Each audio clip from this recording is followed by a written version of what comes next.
If there is one thing about me, is I will devour a sports romance every single time.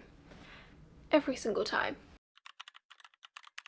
Surprisingly, with the amount of sports romances I've read, this list was honestly pretty easy to make.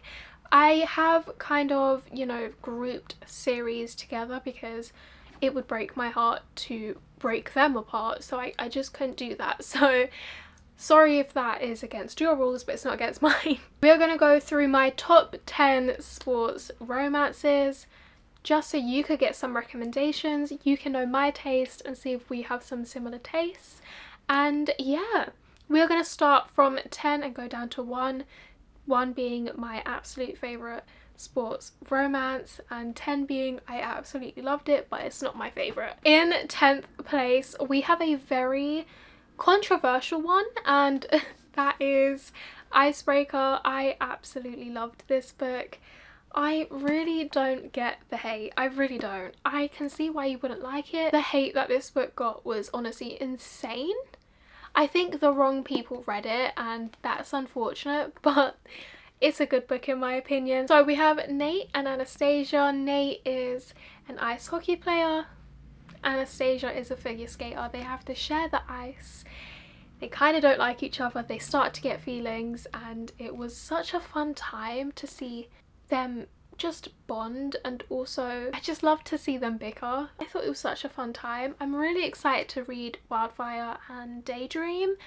So yeah, but I thought this was a good time. I loved reading about the figure skating aspect of it because I don't think at that point I had read any more figure skating romances. I think I've only read one more, and that is Unsteady. So yeah, really enjoyed this one. Overhated in my opinion. Such a fun time. Then we have the Dugout series by Piper Rain. We're obviously going to be talking about the first one, but I absolutely love the second one too. I literally just listened to the audiobook 2 days ago. The audiobooks are incredible, read them, but the first book is called Hot Shot and it is so good. Okay, they are baseball romances. The whole series will be baseball romances, and when I tell you, I didn't realise how much I love a baseball romance. Honestly, it's so good and it's so underrated. We need more. We need more for sure. So we have our FMC Layton, who has unfortunately just lost her cousin and her cousin's husband. And they have left behind 3 kids who are now in her care. Her cousin and the cousin's husband wanted Layton to take care of them. In comes in Hayes, and I love him. In comes Hayes, who is our best friend's brother, and he is there to just help her out. He just wants to help her, and it was so cute to see the bond he not only builds with her but also the 3 kids, and I loved seeing them just try and build a family. It was so sweet. I loved the baseball aspect. There's also like a bit of like a mystery aspect in this book. I enjoyed that too. And then also the second book was so good. That is The Wild Card. It literally just came out on the 2nd of April. So I read that one quite quickly, but that is also really good. I kind of don't want to tell you the plot of the second one because it spoils the ending of the first one, kind of, in a way. Basically does, yeah.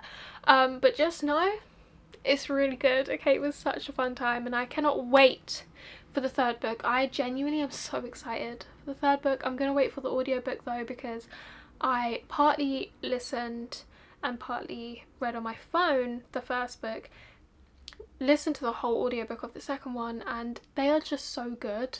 They have like a whole cast, like multiple narrators doing multiple people's voices. I think it was so good. Anyways, we're going off topic. In 8th place we have another series, or at least the first 2 books in a series again, and that is the Playing for Keeps series. So we have Consider Me and Play With Me. Oh my gosh, I would definitely say that Consider Me is better than Play With Me in my opinion, just because there was a bit too many spicy scenes in my opinion. I felt like sometimes it got a bit too much, but that being said, if there wasn't as many, I do think Play With Me would have topped Consider Me, but anyways, we're obviously going to be talking about Consider Me in this one because it's the first book in the series. This one is an ice hockey series, okay? All of the MMCs play ice hockey. It's a found family. It's so good, okay? It's so good. So we have our MMC Carter Beckett and we have our FMC Olivia. Carter is definitely a golden retriever if I've ever met one, okay? And we also have Olivia, who just is not in the whole dating scene, especially when it comes to people that play sports, specifically ice hockey. No, she refuses. She knows what they're like. Absolutely not. And she catches the attention of Carter and he will not give up on her, okay? He just keeps going back, keeps going back, keeps going back, and their relationship evolves from there. I love this book so much and it genuinely upsets me how much hate this book gets, okay? It really does. This whole series honestly gets quite a bit of hate, but more specifically this one. I think it's so good. I have only read the first two, but the third one is honestly a potential 5-star for me, so please read this series if you have not already. It's so good. I'm now just realising I got my list wrong, so I retract the fact that Consider Me and Play With Me were number 8. They're actually number 7, okay? But if I try and refilm that clip again, I'm going to lose my mind, okay? It took me like 5 tries to film that clip for some reason. I just kept falling over my words. So just know that that is number 7 and this book is number 8. That book being Cruel King by Rena Kent. When I tell you, this was such a fun time. If you love dark romance and you love like a bully romance, this one will definitely be for you. Okay, this is my first and only book I've read by Rena and I cannot wait to read more by her because wow, I loved it. I love this book so much. What a fun time. If you love bully romances like I do because of the angst, you're gonna love this book, okay? We have our MMC Levi and our FMC Astrid. Levi plays football, so this is a football romance, and when I say football, I mean I'm from the UK, so we call it football. You know, the sport where you kick the ball with your feet. We don't call it soccer, so there's that. He's a football player and he's really good, okay? He's really good. And I kind of loved the fact that he also supported the football team I support. So that was kind of just fun. He sets his sights on Astrid and bam, he won't leave her alone. This one is also kind of a forbidden romance because their families are enemies. They do not like each other. They're not meant to talk to each other. However, Levi just can't seem to leave Astrid alone, and Astrid can't seem to get Levi out of her head. And when I say the push and pull, the angst, the gut wrench I felt in certain scenes, oh yeah.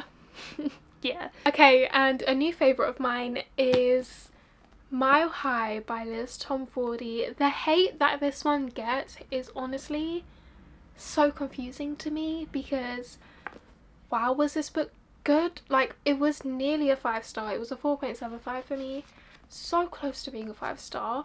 This book is amazing. I don't think I need to tell you about it because it's just insanely popular, but we have Xander and Stevie and wow, are they amazing. I love them so much. Stevie is a flight attendant and she so happens to be the flight attendant for the ice hockey team, and she has to be the ice hockey team's flight attendant for the whole season. So there is that.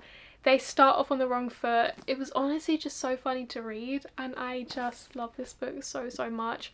I just know this series is going to be top tier for me. The found family in this book, everything was just amazing. Please give this book a go if you haven't. Even if you skipped to another book in a series, come back to this one. It's not as bad as everyone makes it out to be. In fact, it's actually insanely good. I loved it so much. Then we have Like You Hate Me by Bethany Winters.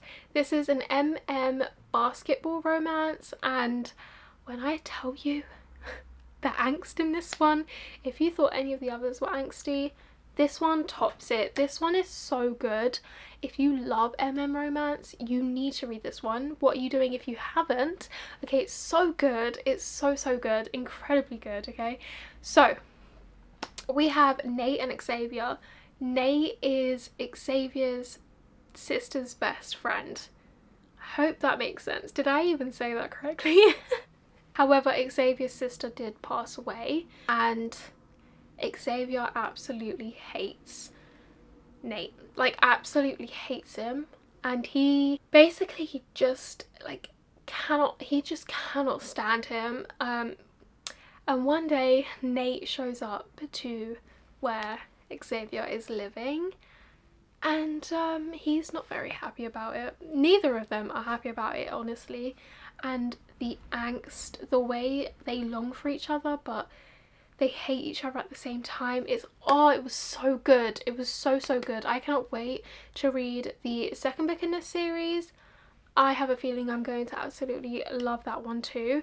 But if you have not read this book and you like romance and you like the angsty romance, please add this one to your TBR. I have read this book about 3 times. I just adore it. It's so good, so underrated, and I think everyone that likes romances needs to read this one. And while we're on the topic of romances, we have the him duet, so it's him and us.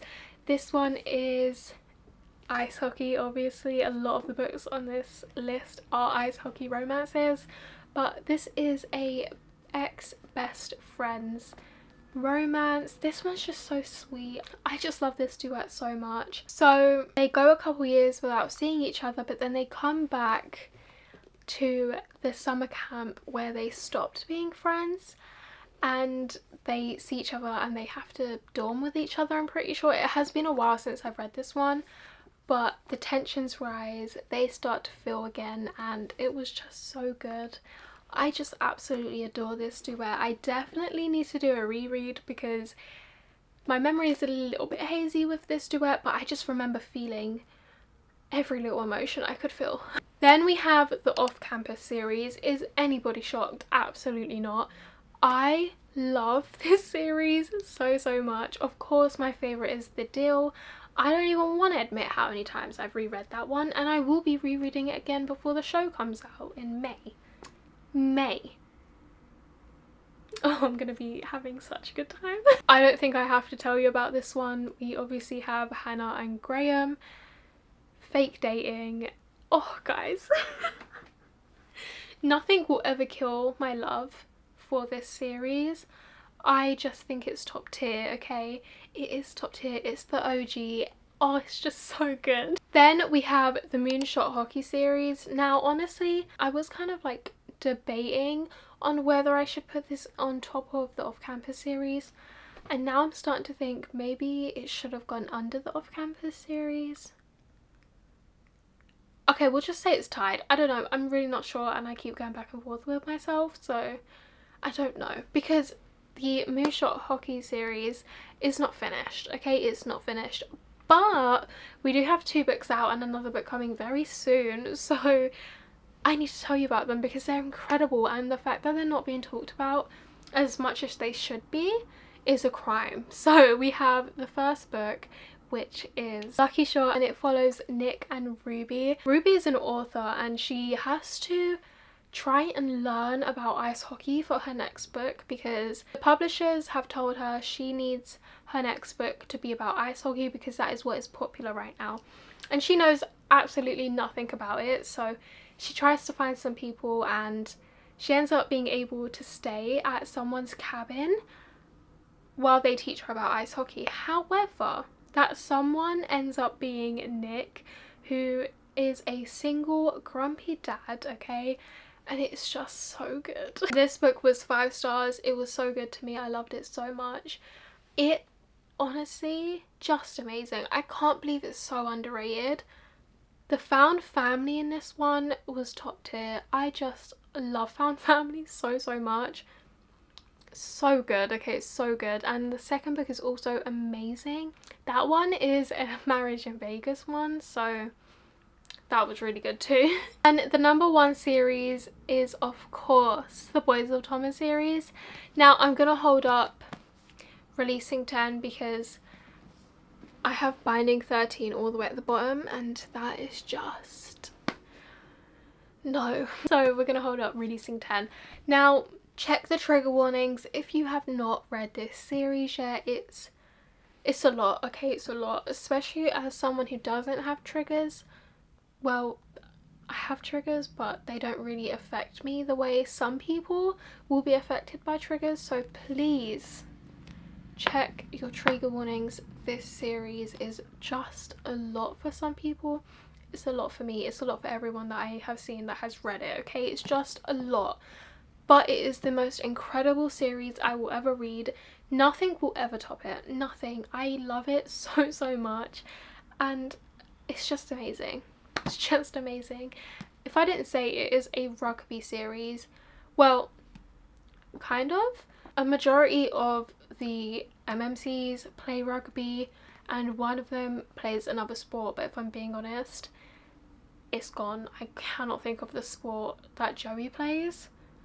And it's gonna bug me. But just know, if you want a series with found family, the most heartbreaking but also heartwarming series, this is the series for you. It will take you on an emotional roller coaster that you're not ready for. You will think you're ready, but you're not ready. You will never be ready, so you kind of just have to dive in and have a good time. I absolutely adore this series. As I said, nothing will top it. It's my all-time favourite series, so there is that. Okay, and that is the end of the video. Thank you guys so much for watching. I know my descriptions weren't the best, but honestly, with the way I have been falling over my words today, that was the best. Okay, that was the best I could do. So again, thank you guys for watching. I would love if you used to like and subscribe, maybe leave a comment, and I will see you guys next time. Bye.